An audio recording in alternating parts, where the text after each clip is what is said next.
నిజంగా BJP party రఘునందన్ని మన మంచిర్యాల గురించి చూస్తే ముచ్చటేస్తుంది. ఆయన నలుగురు నేసుకొని రోడ్డు మీద నుంచొని 10 సంవత్సరాలు అయినాక ఒక కౌంటర్ ఇస్తున్నారు. ఎంపీ గారు ఇది చేసినా అది చేసినా అని చెప్తున్నారు, కానీ మొత్తం మేమే చేసినాం, మేమే పీకినాం.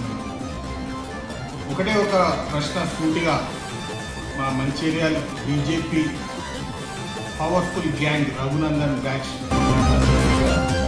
మీరు గత 10 సంవత్సరాల కేంద్రంగా మీరు పవర్లో లేరా, ఉన్నారా?